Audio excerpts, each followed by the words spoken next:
Good to see you. Been a long time. Long time.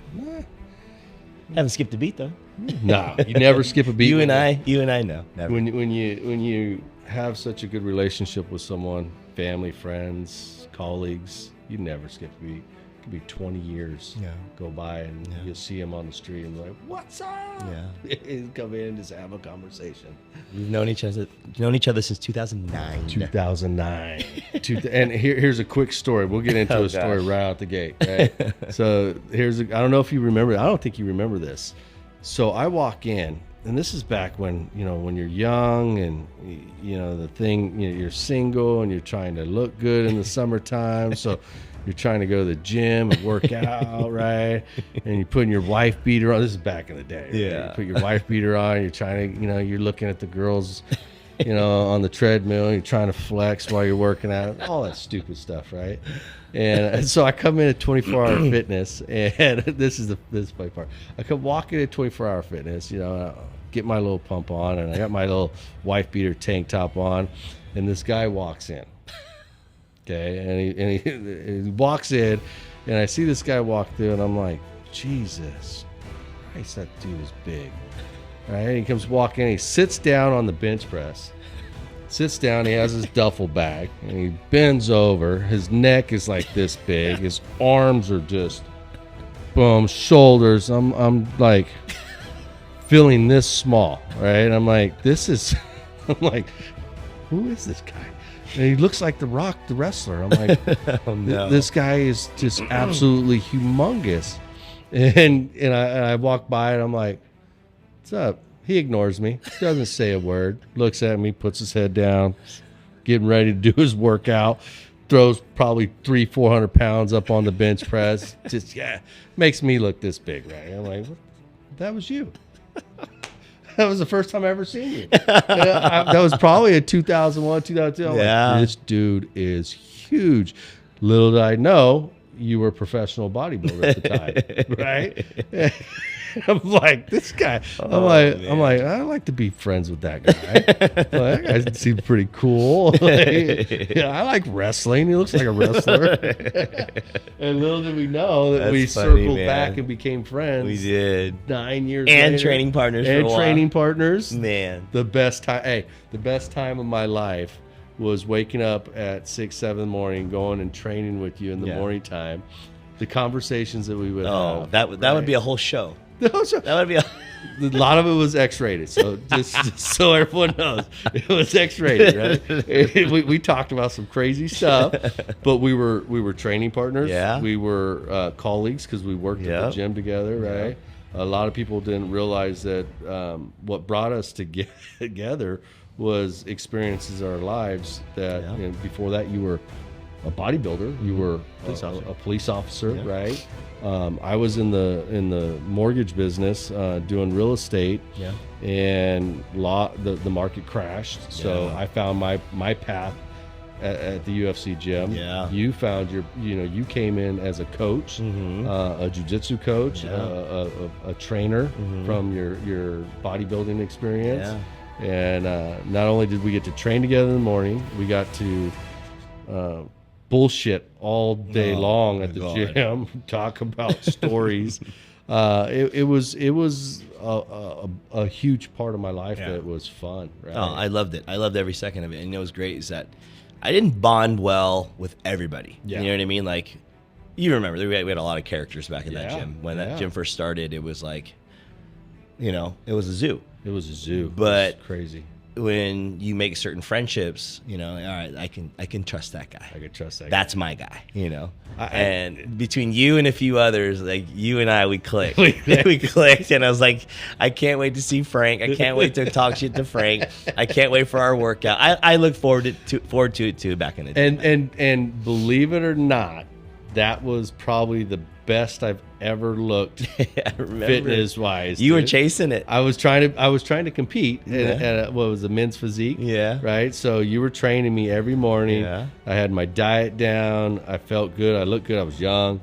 Met my wife because I looked good. I remember when you met her. I snapped her neck a few times. She was like, I like that. I remember when you met her because that's when a lot of our shit talking stopped. I confided in you. You did. It was like therapy. You did. Right? I remember that, man. We had some deep conversations. So our workouts were more like therapy sessions for each other. It's like, hey, so crazy times. But it's a journey, right? And we talked about this earlier. Is everyone has a journey, right? They're walking a path for a reason, and our paths connected at that time, and they've stayed connected throughout, the years, right? 15 years ago, 15 years, man. And I cherish those moments because I could pick up the phone and I can call you and I can have a conversation about anything in life, and I know that you're going to listen and you're going to be there for me, Absolutely. right? And vice versa. And that was one, when I was putting this whole podcast idea together, it wasn't to jump on the trend of doing a podcast. For me, I want to talk to people that I look up to and I admire and I've had experiences with, that I've got a chance to watch their path grow and their journey grow. And the first podcast was awesome. It was a colleague of mine in the real estate business, and I watched it. That was good. Yeah, and got a chance to talk to him. But I went home that night and I'm like, who am I going to interview next? And I was like, I'm going to interview Rock. I'm going to call him up and see if he's down to do this, because your journey is very intriguing, and a lot of people don't know your journey, your path, right? And I know it from a more of an intimate or more of a personal level. Sure. And that's what we're going to talk about today. Yeah. We're going to talk about your journey, and we're going to talk about your fears. Sure. And everyone has a fear, or fears, as you would say. And the podcast is really about how do people fuel their fear and become who they are and keep progressing and putting one foot in front of the other. It allows them to be not only just a good person, a good human, but a good businessman, a good father, a good friend, and all those things circled back to you.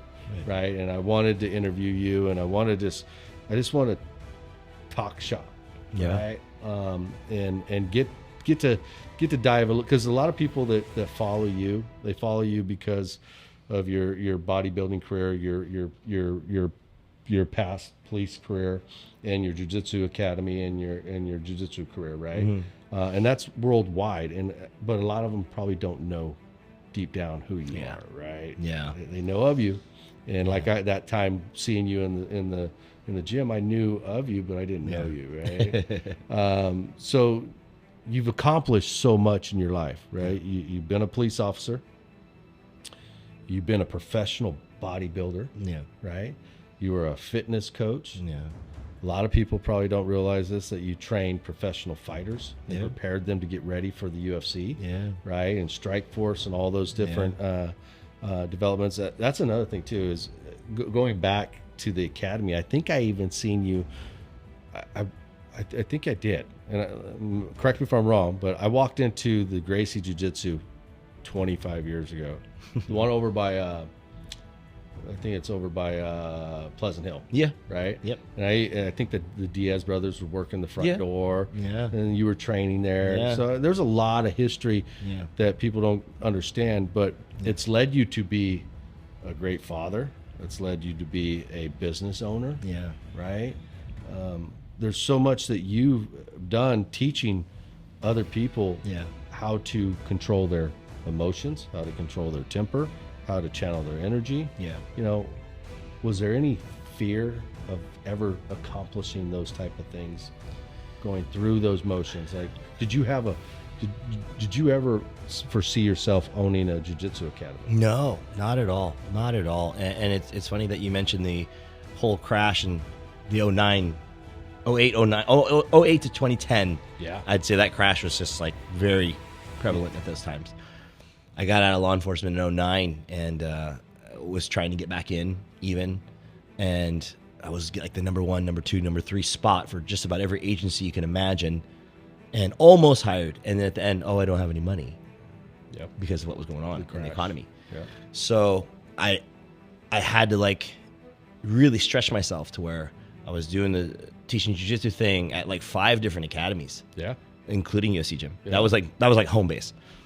Personal training and just any side hustle I could do. Like doing people's diets still for like the fitness thing. Yeah. And even athletes. Like I work with, like you said, pro fighters. I work with Olympians and all kinds of different levels of even the stay-at-home mom types. Like whatever I could do to make ends meet. And it became kind of like survival mode. Yeah. And so my biggest fear then was I can't fail. Yeah. And that has stuck with me like so strong even to this day. So looking back, like I didn't have a plan to own an academy. It kind of fell in my lap. Yeah. And definitely a blessing from above to where it's like, wow, I'm so happy that I was given this opportunity because I didn't ever dreamed about doing that. Right. I planned to be a black belt way back in the day when I started jiu-jitsu. Yeah. And it was more like, all right, cool, I'm gonna be a black belt. That's cool.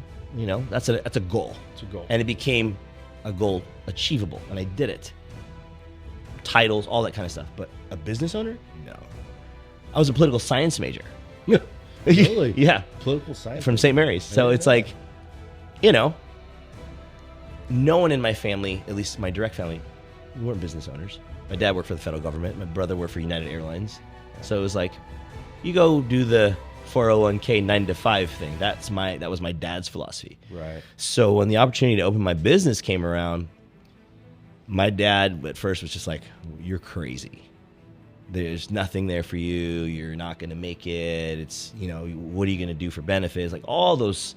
So the fears really started to pile up. Like, can I do this? Right. So when I was kind of put in that position to where I had no choice but to try, I was scared to death.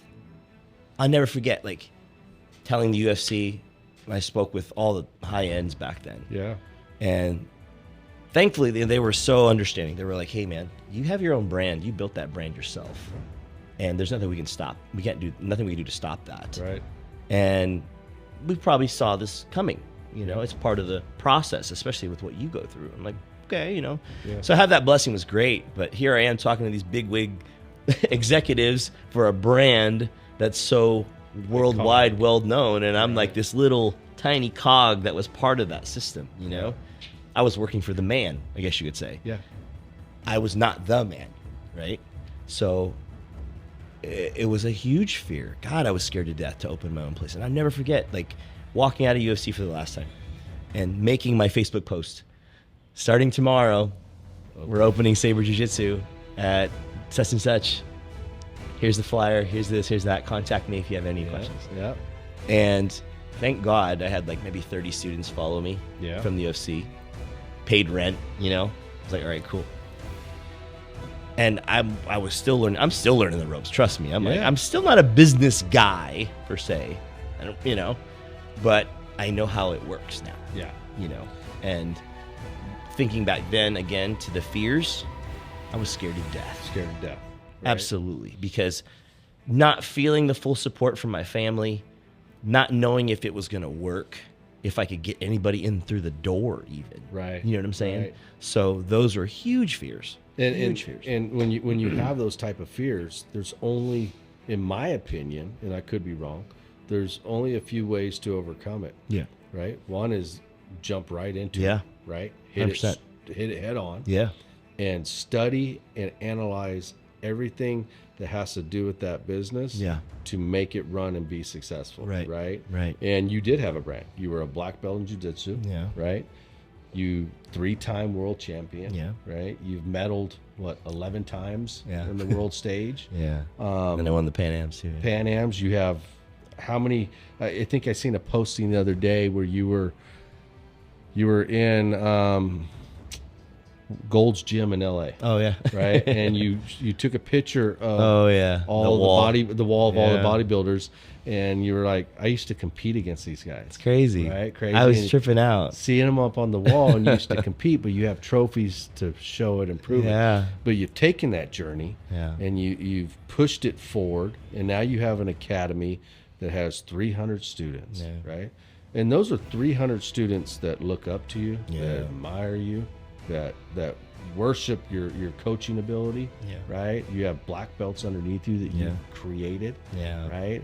And those individuals have changed their lives dramatically, right? Yeah. And to watch that progress has to be rewarding. That has to be, in my opinion, that has to be part of overcoming the fear. Totally. Right? Totally. It's like when you can sit back and look at especially when you go to coach a competition, because you're retired now. You're not, everyone, just so you know, I'm trying to get him out of retirement, right? Because I think he needs it. It's like like Goldberg, right? He's still wrestling. Just let these guys do their thing. But you're coaching these kids, from kids to adults. Yep. To compete, and you're watching them get up on that stage and receive a medal. Yeah. I mean, that is, I got chills just thinking about it. right? Yeah. Because, and then you're looking at their lives transform, and you're transforming their lives. Their journey is going one way. Your journey is going the same in the same direction. Yeah. But the fear has kind of went away a little bit because you've overcome it. I wouldn't even say that though. No, because I have to carry that around with me to stay on my toes. You know what I'm saying? You like, do. You have to keep the edge. I feel like even that I'm retired from competing, my edge has to stay there. Yes. And I'm always striving to make my brand better. I'm not that kind of person that like, come to my gym, we're the best ever. You know, I don't do that. No. I see gyms do that. I'm like, that's your thing. Yep. You do you. You know what I mean? Yep. Me, I'm like, you want to come in and try us? Cool, come on in. You know, like, you come from another gym, come on in. Let's train. You've always been, as long as I've known you, you've always been just a good person. Try, man. You're just, you're very personable. You're very welcoming. Like anyone can come up and have a conversation. You'll sit there and listen to them. Absolutely. Right? It's like, no, let's have a conversation. Let's talk about it. Yeah. And I'll give you my opinion if you want it. Right. Right. And that's a huge, that's a big accomplishment, and something that you can walk away from as a person, knowing that you have that type of personality. Yeah. That you can develop and change people's lives. Right. But you know what's crazy, man? It's like, I think about that, and people ask me about that, and especially like public speaking and all these things. I've done so many engagements in front of crowds. I've done seminars across the country in front of hundreds of people, and like all these things I've done. I've done anti-bullying seminars in front of schools, and it's like a packed house of thousands of kids, and they're all quiet because they want to listen to you. It's like, man, you better be on it. I didn't learn how to speak until I became a cop. Okay. And that gift to gab has carried me through so much, to where if you don't convey your story or your direction or whatever it might be you want that person to know in law enforcement, that can ruin their day. Yep. That can change their life forever. Well, you have to de-escalate. You have to de-escalate. You have to be clear and concise, and you have to make sure all the T's are crossed and the I's are dotted, and like everything has to be perfect. Right. Because not only is the public watching you, but you have your admin watching you. You have HR, your peers watching you. You have all these people literally, and you're in a microscope, right? So learning how to speak, like, that became huge. Yeah. And I still try and perfect it. I still try and make it better within myself, like on a personal level, within teaching classes, within doing seminars, whatever it might be, any engagement. How can I make myself better? And I've taken a bunch of steps to improve that. Like, finding my own way, studying, as you said, as far as like, learn from people that have done it before you. Exactly. And we've learned, when I go back to my career in real estate and owning a small business with regards to the salon me and my wife own, that just didn't happen. That took years of grinding, right? And when I say years of grinding, it's not grinding for that particular goal, because we never anticipated, never wanted to own a salon, right? I knew I had a passion for real estate, but when the market crashed, I fell into the fitness world. Well, there's two passions I had. One was the fitness and one was real estate, right? I love sports. I'm very competitive. But years of trial and error, years of grinding it out, working those 12, 13-hour days, going through those life experiences that led you down that journey and down that path to get to where you're at today. Yeah. Right. Yeah. And your journey's not over. Your journey's just beginning. Man. Right? We just talked about how old we are. Yeah. Right? We're both going to be, I thought I was going to be 48, but I'm 47. You're going to be 47. Yeah. Right. Yeah. Our life is just beginning. And that's the key to it, man. I think you have to constantly reinvent yourself. You do. I think staying the same is just going to keep you in that same state of mind, the same rut that you're in, and whatever it might be in life. And we're supposed to grow. Yeah. Right? Like, we grow older. If I grow older physically, age-wise, something has to change. Yes. You know? And I'm getting to that middle age, but I feel like I got so much I want to do still, so much I want to accomplish, and so much I'm still capable of doing. So it's like, I'm not going to be sedentary and just like, I'll sit back and like, I've been there, done that. Yeah, I have, but I got more I want to do. Well, that's the part of the edge that you have to keep, right? You can't get complacent. Yeah. You have to have that edge to keep. But with your path and your journey, you're touching so many different lives, right? And whether it's through seminars, whether it's through anti-bullying, whether it's through just teaching a white belt a particular move, how to defend themselves, right? Mixed martial arts is such a humbling sport, right? And you learn so much through mixed martial arts and any different art form. You're learning discipline, right? And we talk about today's day and age. They don't make them like they used to. No, right? It's different, man. The grind and the hard work and the passion, the trust, Yeah. earning, you have all of your students' trust, right? That took years to develop that skill, and you developed it. And having a small business, businesses don't last very long, right? No. Yours is 9 years. Well, we hit 9 years this year, 9 years. Yeah. And, in my opinion, keep doing what you're doing. Yeah. Right? Keep pushing forward. Keep progressing. Keep running your 5Ks, but keep building yourself into a place to where you can teach others. Well, I see it as like, I remember when we first opened up, we had like a little tiny little 800 square feet little spot. Yeah. And just like I had mentioned, like the older you get, the more you grow, right? The more you evolve. My academy has evolved. Yeah. And we're definitely not the same as when we first opened. Not just because of size, not just because of amount of students, but you learn the ups and downs of gym life, academy life. We saw it being in the UFC gym. Like, it's just so much going on. Yes. Personality clashes, business people butting heads, business wise, whatever it might be. Right. On my end, it's like, I'm a manager of personalities. At the same time, I'm trying to get them all to learn what they came to learn and teach it effectively, the best I can. Yeah. And that's tough because not everybody learns the same. Not everybody grasps things the same. And I'll rehash a movement. I'll show it again. Anybody have any questions? And it's like, you can see when someone's sitting there, they don't want to ask, or they're uncertain. They'll feel stupid. And it's like, I remember being that student too. Yeah. But just like, again, making sure my model is always growing. My model is always reinventing itself. So I'm trying to do that personally and now professionally too. Yeah. And even athletic skill wise, like I'm doing more stuff, even now 20 years into jiu-jitsu, I'm still trying to learn all the new moves. Right. I'm still practicing. I'm still trying it. It doesn't work. I don't care. I don't have that to where I'm like, I suck. No, I like that I'm not good at something or deficient in something. It makes me want to go and learn it. And it makes you better. Right. Right. And it makes you better. It makes you a better person. But here's the thing too, is, it's not easy running a business. It's not easy being a father. Yeah. Right. It's not easy being a family man. Yeah. Right. And for you just had some, family that passed away. Your brother passed away. Your father passed away recently.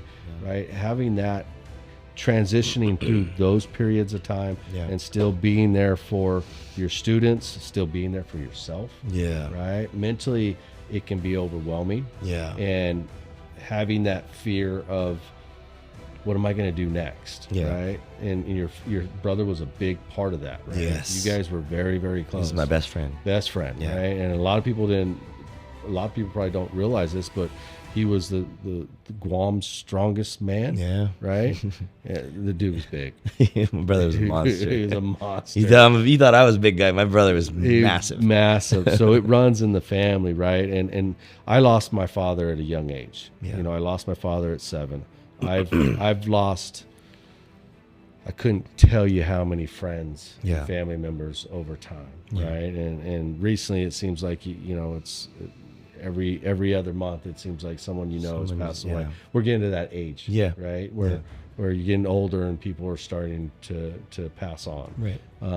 But how you deal with it as a human being and how you live, you allow that spirit to live through you. Yeah. And you can give that passion back to other people is very admiring. Thank you. In my opinion. Thank you. And I know how hard it is to transition into that. But transitioning into that, how do you get through your days? I'm still figuring it out, you know. It's been the hardest 3 years of my life. Yeah. Lost my dad beginning of 2020, right before the pandemic, and lost my brother December 1st of last year. Yeah. So in that span of time, I was not only grieving over the passing of my dad, that passed away right in front of me, mind you. Yeah. I was there. My mom and my nephew woke me up. I just got back from Japan that night, and my dad would always wake up at 4 or 5 in the morning because he had diabetes, and he would go have a banana, you know, his usual morning routine. He was a routine guy too. Routine guy. Yeah. Yeah. We'll talk about routines. Yeah. But I'll never forget it though. Like I was asleep. My nephew and my mom came, you know, breaking through my door. Pop fell. Pop collapsed. Come downstairs. Like, oh shit. Ran downstairs. My dad was laying right there side of the bed and it was still warm. And my first instinct is try not to panic. Yeah. Go into almost cop mode. And my nephew and I started CPR. And, you know, it's tough, you know, because I've done those things like in emergency sequences as a cop. Mm-hmm. Like I deal with, you name it, dude. I've seen it. Yeah. Some hard stuff. Yeah. But to do it like with your own father, like it was tough. It was tough. And we did what we could. AMR came and he passed there in our house. Yeah. You know, so that was hard. That was like, I still think back about that, and it still kills me inside. Yeah. As I'm sure it would with you, you know. But at our age now, losing somebody and seeing it right in front of you, you know what I mean? It was like, wow. Like I'm sure you and I have had relatives that have passed, and you hear about it from somebody, and it's hard. Yeah. But to have it right in front of you, like that was, it's life changing. Yeah. You know, and then, you know, going through that time of the pandemic, that was hard. Yeah. To try and grieve through a time like that was really, really difficult. Yeah. And then my brother was diagnosed with stage 4 cancer beginning of last year. So all within 2022. It's like, a lot. My brother like deteriorated. Yeah. You know, and I watched it. I was going back and forth to Guam to be with him. And it was hard, man. It was hard. Yeah. And, you know, because I'm sitting there looking at it like being realistic. Yeah. You know, you have to be. Yeah. Especially when you've already lost your father. Like, you have to be realistic about what's going to happen. You pray for a miracle, of course. Mm-hmm. And you hope that things will work medicinally, however, whatever. But you have to be real, right? Yeah. And my first thought, my biggest fear was like, after he passes, what am I going to do?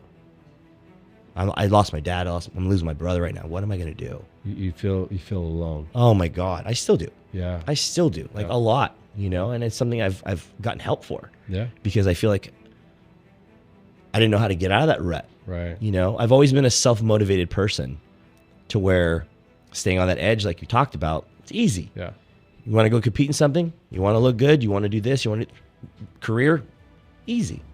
But like that whole cornerstone of my life, my family, we were so close, and now it's just me and my mom. Yeah. You know, and it's tough. It's tough.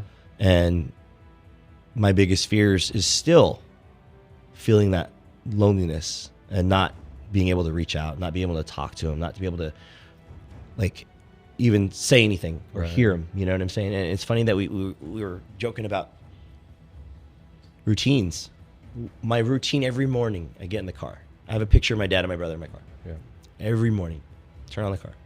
I say, "Good morning, Dad. Good morning, Joe." It's a little It's 10-second little chop up of like, we got this today. I'm doing this. I'm tired, but here goes. Yeah. I love you guys. I miss you guys. Let's get our day started. Yeah. And to me, that helps. Yeah. And that sets the tone for my day, because that little conversation that I just had with my dad and my brother will help keep me on that edge again. You know, Right. I found another piece. Another piece. Although it was the biggest losses in my life, it's forming into something that is fueling that fear. Fueling that fear and knowing that they're in the right place. Yeah. They're at home. They're Yeah. at peace. Yes. Right. Yes. And that goes back to our routine. We talked about this. Like we share, we looked at each other's phone. We both have a prayer app on there, right? Every morning it's Bible app for me, and then I listen to Eric Thomas. Yeah. And so for me, it's waking up at 5 a.m, walking through the gym at 6 a.m, get my coffee, because the gym I go to actually serves you coffee, which is awesome. It's a new gym. I was like, I love this. And I get on the treadmill and I put my prayer app on for the first 25, 30 minutes. And I go through that. And then I go into my, I think it's called Mastermind, or it's another app where it has all the different motivational speeches, and you can do different categories, and I get my mind right. And once I get my mind right, then I go through and I do my workout, and then my day's set, and I don't look at the phone, I don't look at my email, I don't look at social media anymore, not in the morning. I want to get my mind right first, and then go through, but I don't know if you knew this, I don't know if I ever shared this with you, but you touched on something that I can relate to. Tomorrow, or no, not tomorrow, Sunday is going to be probably one of the hardest days for me and my mom. Sure. Right. And a lot of people don't realize this, but when I was 7.5 years old, it was Mother's Day, and me and my father were we were wrestling in the living room, and my mom and my grandma were in the kitchen making Mother's Day dinner. Yeah. And my dad fell over on the floor and stopped breathing, and I personally thought we were wrestling, right? We're on the floor wrestling, and he just rolled over, and I didn't know what was going on. I'm 7 years old. And my mom comes out of the kitchen and tells him to knock it off, and he's not responding. He's gasping for air. Right. It was something where he was moving around, he was gasping for air, almost like you were choking, but he wasn't choking. Right. And so she went in, and keep in mind, she was 26 years old. She had a 7-year-old and a 1-year-old. And I sat on the couch, and for the next 15 minutes, I watched my mom give him CPR. Right. And my grandma was helping him. And at the time, 911, I think, just came out. It was 84, I think. So the response time wasn't very quick. Right. And I remember my grandma taking me into the bedroom once the paramedics got there. And I remember crawling up on a dresser and looking out the window while they took him away in the stretcher. And then from that point on, I don't remember anything until they walked through the door. It could have been midnight. And it was like all of his friends, my mom, everyone walked through the door. Everyone sat in the living room. They were all quiet. No one talked. They sat there. She took me into the bedroom, and that's when she told me, he wasn't coming home. And I'm sorry, man. No, it relates to your story. That what happened to you, and we both take that away. I had my fears of being alone way back. Right. Because I didn't know what to do. Right. And I knew me and my dad had a connection, so I knew I had to be a good person. I knew I wanted to pursue baseball, and I wanted to pursue sports because that's what we connected at. Right. And that kept me going through all those years. And for you, that's what's going to keep you going through all those years. And having someone to talk to and confide in. So those fears are real. 100%. They're real fears, and how we deal with it as men. And they say men keep things in. Yeah, we do sometimes. Totally. But don't get me wrong. There's I go and sit at the graveside and I cry my eyes out. Absolutely. To this day. 100%. Right. I have those conversations with them. Yeah. All the time, and not ashamed to say it. Yeah. That's my way of dealing with it. Right. And right. my way of talking to him, and then talking to myself, and preparing my mindset of, hey, I got to keep moving forward. Yeah. I got to keep that edge. Yeah. I got to keep moving forward. I got to be a good father. Yeah. I got to be a good husband. I got to be a good realtor. Mm-hmm. I got to be a good business owner. Yeah. I got to be a good friend. Right. A good uncle. Yeah. Brother, all that stuff. Right. And I admire that about you, because I'm here for you. Thank you, man. Whenever you need someone to talk to, that will never go away. Yeah. But now, how do we walk through the next step of our journey? It's funny, having gone through all this as of late, I had a student, pull me aside not long ago, just like a couple weeks ago. And she looks at me and she's like, Coach, how can you still come in here and smile at us? And I'm like, because no one else is going to do it for me. Yeah. Yeah. Like, I'm in charge of this place. And even though at times I'm putting on that happy face when I don't want to, right, no one's going to do it for me. Yeah. And this is something I created. You guys are here in our jiu-jitsu community, this team, because you trusted in me. I can't let you down. And they know, they've seen me go through it all, but it's just like, when she asked me that, I was like, wow. I asked myself that, how can you smile sometimes? Like, I have to. I have no choice. Well, failure's not an option, right? Right. And failure not being an option, putting your priorities first, right? And that's a huge responsibility. You have 300 students. Yeah. You can't let that fail. Right. So you're going to grind through it. Yeah. And then when I made that comment that sometimes they don't make them like they used to. Yeah. Right. You have that. You're built to make it work, and you're built to hide it and bury it sometimes. Yeah. And that's not always the best. Right. But sometimes it's sometimes it works. Sometimes it works, and sometimes you have to. Right. I often revert to some conversations I have with my dad, and these are the things that get me through, like, some of my hardest times. Like, my dad was an emotional creature just like me. He and I would cry with each other all the time, and I got it from him for sure. Hey, well. And I love that. Yeah. I love that. Like, not afraid to share emotion, not afraid to let it out, not afraid to wear your heart on your sleeve. It's just. Yeah. Wow. And I used to do that all the time. Yeah, and I never forget, like, thinking about when he passed, and then that was terrible. I literally had to go through 2 funerals. Yeah. Here and Guam, and then obviously for my brother's passing. Like, Jesus Christ. And I think about these 2 conversations I had with my dad. One of them was when my dad's dad passed, when my grandfather passed. I never met him. He passed when my dad was 18. Mm-hmm. My dad had left for Vietnam. His dad passed away. He had to come back.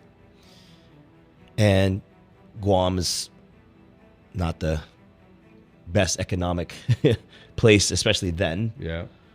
They were poor, And I remember my dad crying to me, telling me, he's like, me and your uncle, we got our dad dressed for his own funeral. And I'm like, my heart sunk. I'm like, Jesus Christ. Like, and I couldn't even fathom that. Yeah. You know what I'm saying? Yeah. Like, man. And again, I think about that. I'm like, I know his message. I know what he's trying to, like, get me to see. Like, it's okay, and it's not that bad. Yeah. I'll share with you some bad. Yeah. And the other one was, I remember I was in college, and I was in Hawaii. My first 2 years of college, I was in Hawaii. And my car got stolen. And I was brokenhearted, and I felt sad, and I was by myself in Hawaii and all these things, I remember my dad called me. And he started crying. And as soon as my dad starts crying, I start crying. My dad started crying. He's like, I want to tell you a story. When I was 18 years old, I got sent to Vietnam. My first time off island. 18. Imagine that. Imagine going to war. Going to war. For shit that he don't even know about in a country he's never even been to. He had never been to the United States, mind you. Wow. We went to the States for basic, but still, like, he had never left Guam. Yeah. And here he is thrown out in the war. And I remember him telling me, we were in a certain place in the jungle. You can hear this, you can hear that, Wow. He saw death. He saw it all. Yeah.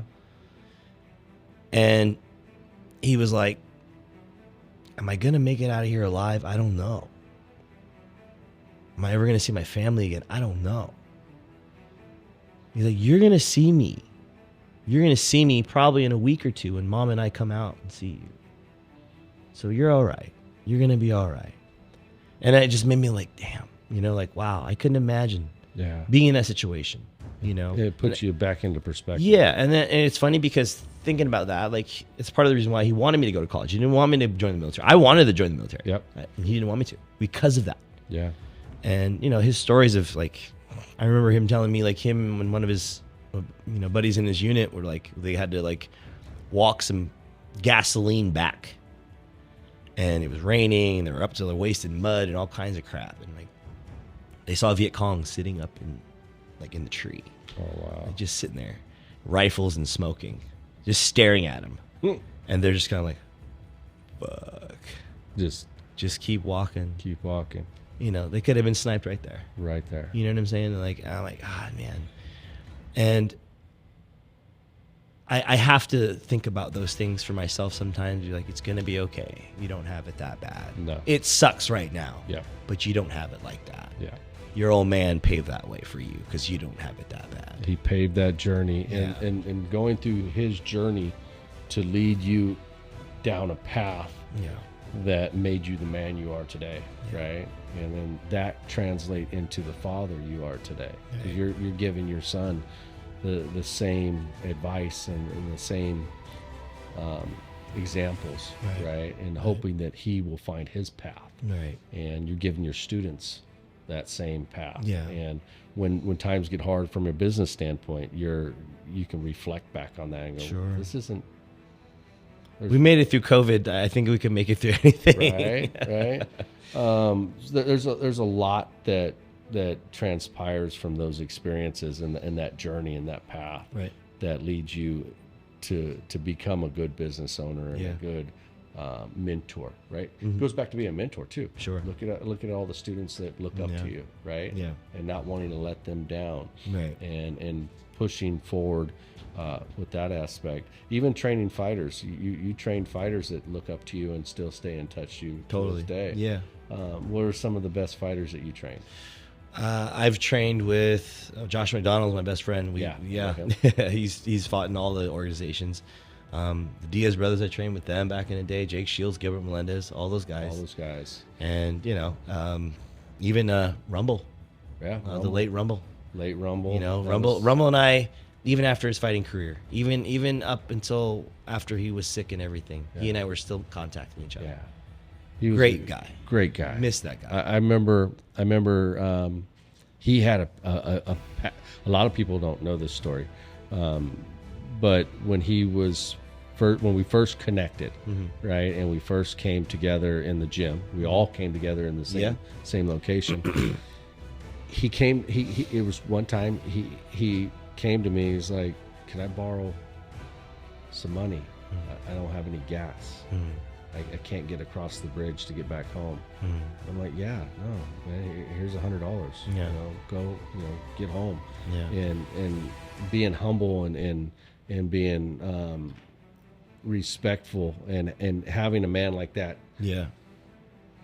say that to you, that's hard. Yeah, it's hard. And then look at the man he became. Right? And his career took off. I mean, he repaid the debt tenfold, right? But to see him pass was was difficult because we were all so close to him. Yeah. Right. Yeah. We seen his journey and we seen his path, and he was a man of faith. Right? Yeah. And his grandma was a woman of faith. And there's so many experiences that we had together as a group. Yeah. Right. When we look back at like the Marks and the Fickett's and and everyone that was a part of our group through that experience, and how many people branched off and opened up their own businesses. Yeah, started their own thing. Right. Absolutely. And they, you're looking at, and when we go back to, we're only 47 years old.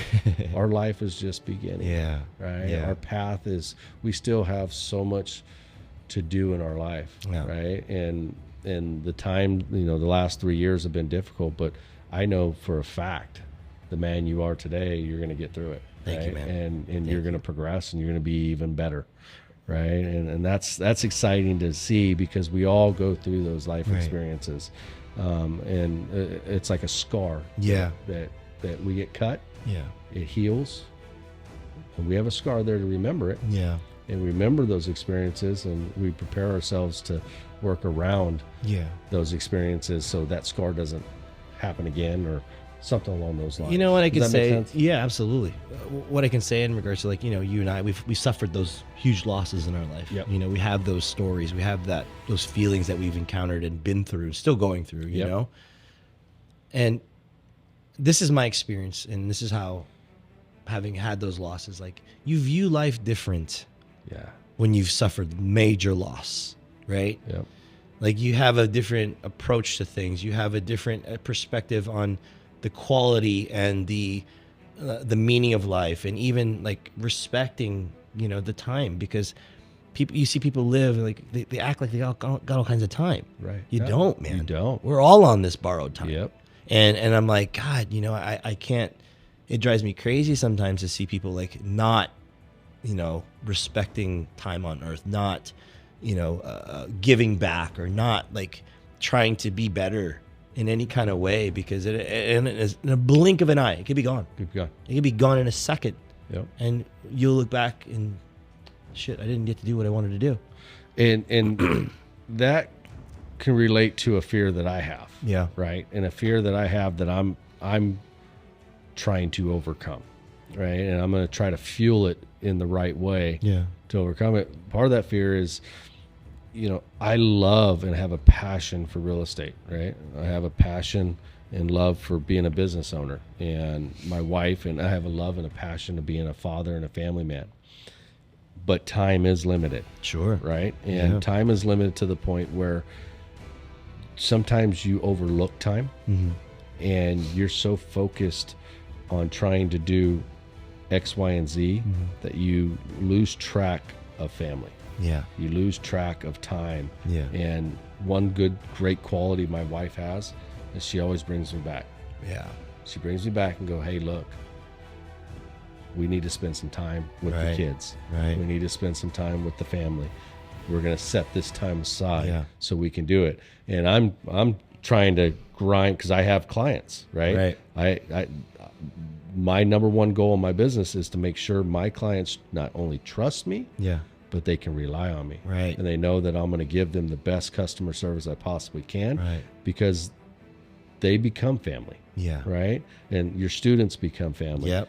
And your business is part of your life, but we also have to stop and slow down and go, I need to spend some time here at the same time. I need to balance it. And that's just it. Thank God that you have somebody that can pull you back. You know what I'm saying? Because to have somebody recognize, let's not take this for granted right now. Because I see you grinding. I appreciate you. I recognize you. But you know what? I love you so much. I'm going to pull you back, because this is way more important. Way more important. And again, when I see that, how people live, I'm like, God, you take so much for granted. Yep. And you act like there's going to be 100 million days left in your life. It's not. It's just not. And that's like going back to routines, right? Yeah. So part of my routine is, I think the 24-hour day is a myth. And what I mean by that is I break my 24 hours into 4 days, right? My first day starts at 5 a.m., right? And that's my first day is me. It's focusing on getting my mind right, getting my routine started. Moving forward, it's focusing on getting the kids to school on time. Yeah. It's focusing on getting the day started. Then my second day starts. Yeah. At noon, we're rocking. It's second day. Boom. Third day is family, right? The third day, I'm going through and making sure that the family is sitting down and trying to be together for dinner. Sure. And the fourth day is kind of finishing up a little bit and then sleep, right? I got to get my rest. All right. But 5-6 hours of rest is all I need. Yeah. You know, 6 hour, if I get a good 6 hour sleep period, I'm good. But you listen to some of these entrepreneurs, you look at Elon Musk and some of these guys that are billionaires, they don't sleep. Yeah. You know, they are wall to wall on the grind for years. Yeah. But when you look at it, they have family. Yeah. Right? And then they know how to delegate and manage and still have that family time. If they can do it, I can do it. Sure. But that's the fear that I'm trying to overcome is how do I do it? Right. How do I do it to make everyone happy at the same time? Right. And still get my time and still give the family time and still give the business time and still be happy. Yeah. Right? Yeah. So it's a challenging aspect. Absolutely. And, you know, circling back a little bit to what you were saying about, you know, all these things as far as like growth and finding ways to make better and all these things, like you mentioned our age, like I'm going back to law enforcement now. Yeah. And I got people looking at me like I'm crazy. At my age, I was surprised. I was like, really? Yeah. Wow, and thank you. But I look at it as like, this is my growth happening. This is my new path. This is my new journey. This is what I'm working and striving towards. And I'm not going to take these moments in my life for granted. Yep. I'm going to jump on this head on and see if I can do it. Yep. Because I know I can do it. I feel like I can do it. Whether anybody around me doesn't feel the same, I doesn't care. It doesn't matter. I'm going to do it. And I'm just facing that fear head on. Yeah. Am I too old? It's a different game now, law enforcement. When I was back, you know, it was like a whole new beast out there in the street. Yeah. I'm not afraid. But the fears of those little things, can you still do it? Are you going to be okay? All of it. And it's that new challenge all over again. Yeah. But the only way I can do it is just jump right in. Jump in. And that's what I'm doing. Like it's funny, I was telling you earlier, like I'm totally like red Yeah. from being out in the sun yesterday doing the physical testing. And I'm like, I was out there with kids half my age and holding my own, doing better than most. Yeah. And I'm like, I can still do this. And coming from a mixed martial art and fighting background, and a bodybuilding background, at the end of the day, you want to hit that fear right between the eyes. Totally. Right? You just want to, I mean, you're not a quitter. Yeah. Right? You're a fighter, and you're going to fight for the passion that you have, whether it's your family, whether it's going back into law enforcement, whether it's your student. Your students are going to be there because you built an academy and you built coaches that can run it at the same time that you can still own it and still manage it and still be successful at it, right? And think about everything that you've accomplished over just a 47-year span, right? Yeah. And how sometimes you just got to sit back and just go, you know, I've done a good job. I shouldn't be so hard on myself. Right? I'm so hard on myself. And so am I. Yeah. It's like I'm so competitive that if I'm not number one in my company, right, I'm doing something wrong. Right. And that's the edge that I keep going. Yeah. If the business me and my wife run and own, if it's not being successful, then I'm hard on myself. Right. Like I gotta dive in and learn and prepare how to get better. Right. But we rarely sit back and go, man, I've accomplished a lot. Right. You know what's crazy, bro? Like 2 years ago, my academy got Best of the Bay by Diablo Magazine. Yeah. And I was like, I got that phone call and I was all, hello? And they're like, Mr. Pangelinan? I'm like, yes. And like, this is Diablo Magazine. You won best martial arts studio That's awesome. in Bay Area. I was like, you'd be fucking shitting me right now. Like, what? Yeah. You're the right guy. Like, you know why? Because I there was nothing I put out there like, I want to go win this. You know what I mean? Wasn't my goal. No. And so rather than, market it or like do something to get people to vote, or I had no idea. Yeah. I'd already won. I didn't even know. Yep. And all the while I'm just sitting in the lab going, let's just make this better. Let's just make it better. And that's all I want to do still, and like, so on the business end, again, like maybe, like you said, you got to sit back and go, I did pretty good. I did pretty good. And I had to pat myself on the back on that one. Like, man. Well, it's a huge accomplishment, but at the same time, that just didn't happen overnight. Right. That took years. Yeah. That took years of grinding it out. Yeah. That took years of waking up at 4:30 in the morning. It took years of going to the gym and training and getting to the position. You won 3 world titles, right? You got how many trophies? Who knows how many trophies you have from bodybuilding? Stashed away, right? Those are life experiences that taught you how to be disciplined, that taught you how to grind, that taught you how to be a coach, how to be a better father, right? That led you to that award. Right. That one award took years of training. But what an accomplishment that is, right? And knowing that you built something from the ground up, from your own hand, your sweat and tears, right? Is so rewarding. It is. And it's great. And I'm still doing that to this day. I'm still trying to build with my wife. I'm trying to build a small business with her. I'm still wanting to build my real estate career. And I have another business that I wanted to start, and I got it all prepped and ready, and then the pandemic hit. And so that's been on hold, but I'm getting ready to hopefully eventually get that going again. So all these things that I'm doing is not for me, but we talked about this earlier, generational wealth, right? For our family. Like your father worked all those years for the federal government. He built a beautiful life, tons of real estate. He left all that to you guys, right? And he did that on purpose. He didn't do it just because he wanted to do it for himself. He did it on purpose to build generational wealth, that he can leave something to his family once he passed on. And that's what we're doing. Right. And that's the reason why I work so hard, is so I can leave my 4 kids and my family something. If that day does come when I have to leave this world. Right. And you're building that for your son. And that's huge with regards to our work ethic. Right. And our mindset and how we tick. A lot of people don't, you walk by people all the time, whether it's at the coffee shop, whether it's at the store, you don't know what that person's going through. You don't know what struggles they have. You don't know what fears they have. You don't know what's going on in their lives. And to know that you can make a difference some way, somehow, and just be a good person and say hello to someone. Right. When you're younger, you don't realize that. You got the little pep in your step and cockiness, and you get all fired up over the stupidest comment. And now you get into the age where we're at now. It's like, hey, you don't have no idea what that person's going through.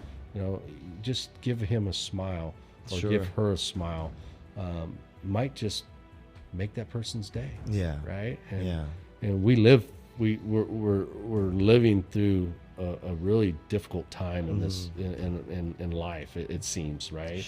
I know that your dad, Vietnam was completely different back then, but today's day and age, it just seems very chaotic. Right. And it seems like, keeping your head down and focusing on the people around you, and making sure they're okay, is overcoming that fear that I have, right? My fear is, where's this world going to be in 10 years? I have 2 13-year-olds and I have 2 20-year-olds, right? Where's this world going to be in 10 to 15 years? Right? Are we going to be at another World War III, right? Is my son going to be going to war? Never know. Right? I have no idea, but I got to prepare them for life. Absolutely. Right? And if I stop grinding, what's that going to show them? So that's kind of what keeps me going, like it keeps you going. Right. Does that make sense? Absolutely. And it's crazy because we've both seen each other hustle over these years doing businesses and working and all this stuff. It's like, I don't know any other way. No. You know what I'm saying? I don't know how to sit back and do nothing. That's my biggest problem. It's so true. Like I retired from competing in jiu-jitsu 2 years ago, and like I'm doing a 5K tomorrow. Like, why did I do? Because I have nothing to do. I need a challenge, and it's 3 miles, but still, it's like I'm gonna sign up. I'm gonna do this. I'm just gonna do it. I need a goal. Yeah, and the 5K. The whatever, I'm going to do more. Trust me, I'm freaking stupid like that to where I'm going to go do more. Yeah. But then again, the law enforcement thing, like we were talking about the routines again. Read the word of God. Listen to some motivational stuff. Work out. Do your thing. Boom, boom, boom, boom. Right? Yeah. And in those little segments of free time, it's not free time. It's work time. Right? It's work time. I'm on my computer. I'm on my phone. I'm doing my thing. I'm putting applications. I'm contacting these departments. I'm doing all the things, even though I should be resting. Even though you know what I mean? Yeah. And I found myself today. I patted myself on the back because I got contacted by these agencies, and I'm like, "You did it, dude. Good job." It's a good win, doesn't it? Yeah, and I'm like, maybe I can just relax this weekend. And I'm like, no, I'm gonna go do. I gotta go do something. I'm gonna go run this 5K. I got something wrong, But again, like I'm that's just how I'm wired, man. And maybe it's from my years in combat sports and starting wrestling at a young age. Maybe also from my old man. My old man was a worker. He was a workhorse, not on a physical fitness end, but just. You name it, my dad did it, boy. Yeah. He could do anything. He could take care of a car, build the yard. He was that dad. He was a man's man. Yeah. And I wish to God I could be like that. Yeah. I have some stuff I could do. Yeah. My brother was definitely a shade of that. Yeah. But, my brother's around, he would always tease me. He's like, I wish I could do the shit you could do, dude. Like, I wish I could do the stuff you could do. Like we have our own, strengths in all these things. Yeah. And I'm like, well, I'm glad I have what I can do because that's brought me to here. Yeah. And if I stop doing that, I'll lose that part of me. And I can't. I just don't know how. Well, and two is it's listening to yourself and listening and for me it's we talk about prayer, right? And listening to yourself going, okay, you got to do something different. Yeah. Right. And so here, a perfect example. So my life is already chaotic, right? Sure. Raising 4 kids, owning a business, technically 2 businesses because I have my real estate business and we have the salon business. Right. Right. And trying to start up a 3rd business. And that's a lot of work in itself. 2 dogs, you got a lot moving on there. Yeah. School. And then, I'm sitting there and I'm praying one morning and I'm like, hey, show me a sign. Yeah. Show me a sign that there's something else that you want me to do. Yeah. Right. And I'll follow it. Yeah. That was kind of my talk that morning. Right. Within a couple hours, I get this email. Email pops up. It was from the Little League organization. We already signed the kids up and I've been playing sports my whole entire life. I still to this day am playing competitive softball. I'm getting ready to leave in 3 weeks and go to Reno for 4 days. And so but I've never coached. Yeah. And I get this email and it says, hey, we're looking for one more coach. We have 28 kids. And if we can't get a second coach, we're going to have to tell half the kids that they can't play. Oh no. Right. So I'm reading this email and I'm like, that's your sign. That's your sign. Thanks. I'm like, okay, all right. That's fine. I called my wife. I'm like, honey, I think I'm going to coach baseball this year. She goes, really? She goes, you think you have the time? I'm like, I think I need to make the time. Yeah. I said, our son is playing. He's always wanted me to coach, so let's do it. So I send the email back. All right, I'll coach. Love it to death. Yeah. I got a great set of kids. That's awesome. A bunch of kids have never played before. Yeah. Right. They're just learning. They're 12 years old, playing on a 13 and 15-year-old team. Yeah. Time consuming. Yeah.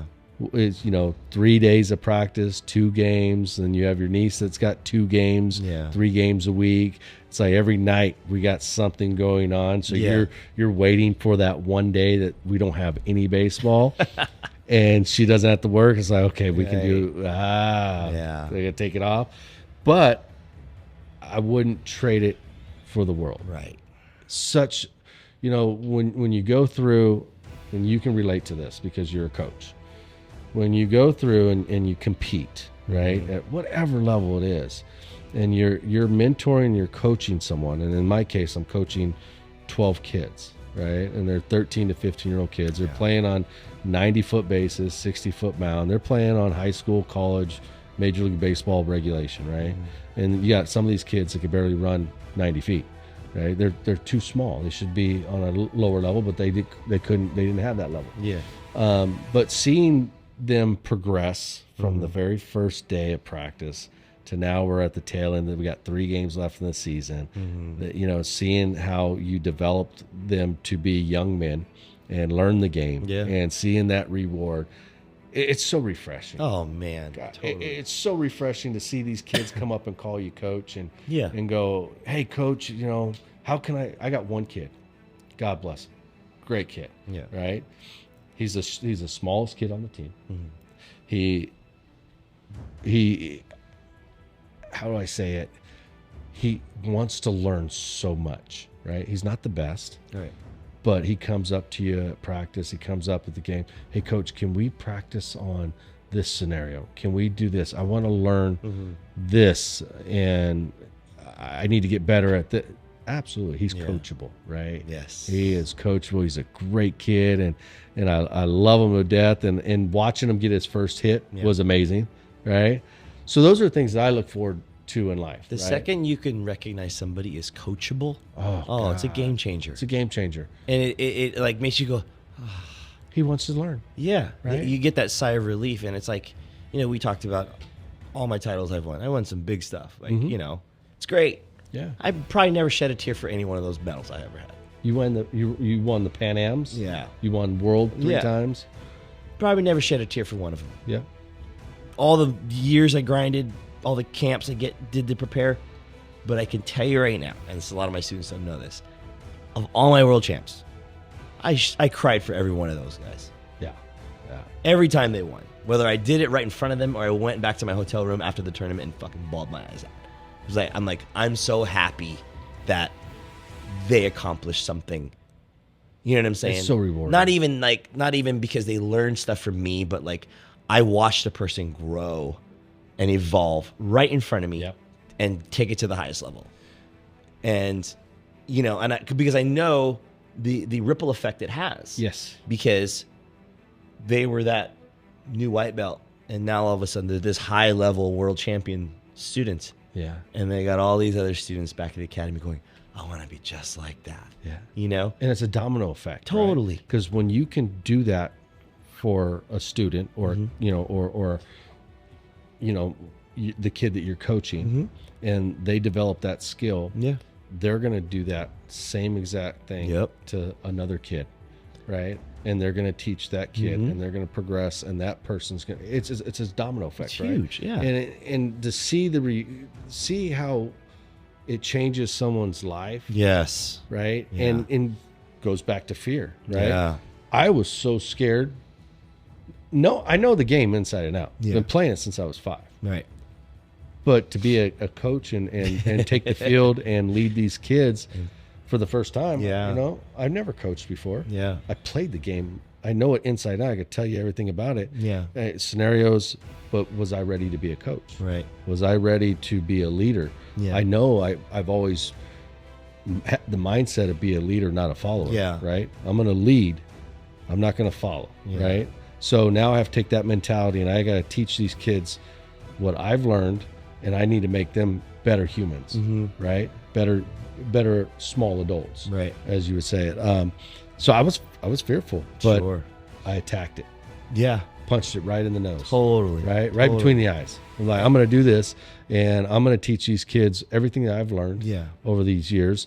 And at the end of the day, if if they've taken something away from what I've taught them and it made them better, then I have accomplished my mission. Right. And that was so satisfying. But to see them progress, like you've seen your kids and your adults, your students progress. And how many of them are business owners? Many of them. Many of them business owners. Many of them. Right. And some of the most influential people in this world, billionaires, train jiu-jitsu. Yeah. Keanu Reeves. Yeah. Jiu-jitsu. Zuckerberg just won a tournament. Jiu-jitsu. Right. Mixed martial arts is something that can structure and change a person's life. Totally. Right. And it has nothing to do with, I mean, it's combative, but it teaches you not to fight. Right. It teaches you discipline. And it carries into other areas of your life because that person that walked into the academy for the first time that was scared to death did some classes, understood, learned, became coachable. Whether they became a champion or not, now they're doing all those other things and being outgoing in the other areas of their life that they knew how to prove. So not only did they walk in totally full of fear with jiu-jitsu, thinking, oh, I'm going to get my butt kicked. Yeah, you are. Yeah. For sure you are. Sure. But you're going to get your butt kicked outside too. So we're going to face this head on. Head on. And I remember, when we worked together at the UFC gym, when we were building that brand, and a lot of people don't realize we were the founders of that. Yeah. That first club. The first club. It was the guinea pig. It was the guinea pig, right? We were the ones that set the tone of that business to what it is today. And a lot of people don't realize that. And it's crazy. And it's worldwide now. Worldwide. They got over 200, 300 gyms. We were the first in Concord, California. And we figured it out. Yeah. Because it's never been done before. Right. And I remember, going to the gym at 6 a.m. and seeing you guys on the mat. Yeah. Right. And grant you, I like the stand up. I like the Muay Thai and the boxing aspect. I did the jiu-jitsu for a little bit, but it didn't capture me the way it does some people, right? Yeah. But watching you guys train and the discipline that you guys and the structure that was put in place was just phenomenal to watch, right? And how many people that came out of that gym that became black belts, that became business owners? A lot of them. Right? A lot of them. A lot of them are hanging around me still. A lot of them, right? I mean, you just did a podcast with, what was her name? Just recently? Yeah. Oh, Vanik. Yeah, Vanik. Yes. She was, she was a white belt for the first time. White belt. One of my first students. One of the first students in the UFC gym. Now she's a black belt. She's a black belt. Business owner doing her thing. All that, right? Yeah. And a lot of people don't realize that, we set the tone and the foundation of that brand and helped develop a lot of the training tools and a lot of the classes that people are using today. But what's crazy is like we look back and we can like go, yeah, we did that. But back then in the driver's seat, you're like, we just got to make it. Yeah. I remember you like, I got to make a sale. Me, I'm just like, I got to teach a class. What am I going to teach? Like all the little things that stressed us out then. We look back and like, wow, we did a lot. But it's I give those individuals, the executives, we all know who they are, right? I give them a lot of credit, like Brian Caligari and Adam, and I give them a lot of credit. Yeah. With regards to teaching me how to grind. Yes. Yeah. Teaching me how the business ran, right? Even though we parted ways and we went in different directions, I took those experiences and it helped me develop to be the man I am today, right? Sure. And this is part of the journey. Yeah. Right. It was a good part of the journey. It was a 5-year part of my life, right? So we all took part of that and transitioned into who we are to this day. And like again, I wasn't a businessman, business major, didn't own a business. Right. I always worked for people. Yeah. And when I opened my own business, I like took pieces of what I was a part of and other teams and where I worked before, like the UFC gym and all these other academies. I'm like, I'm going to make my place a little bit of everything that I learned. Yeah. And UFC was a huge part of that. Yeah. So huge part. And it's been my pleasure to have you as a guest. Thanks, man. It's a second podcast and hopefully many more to come, but you've been very influential figure in my life, and I want you to understand what you mean to me. Thank you, bro. Right, and this was very special to dig deep. Yeah. And talk about some uncomfortable things. Yeah. Right. Yeah. But actually, be able to share to the world who we really are. Yeah. Right. Because you're just a big teddy bear. I don't care what you say. Just a big teddy bear. He's gonna come out of retirement, just so you know, for one more world title. Oh man. I'm gonna talk him into it, everyone. And I don't know if I'm gonna be in the corner for him. I'll be in the stands, but. I want you to really understand what you mean to me and what you mean to a lot of your followers, right? A lot of people, and I know you guys out there could contest to this, that this person means a lot to us, right? He has changed our lives in so many different aspects. And I'm grateful for it. I'm sure everyone out there is, and I want to thank you. Thank you, bro. That means a lot. Appreciate you. Yes, sir.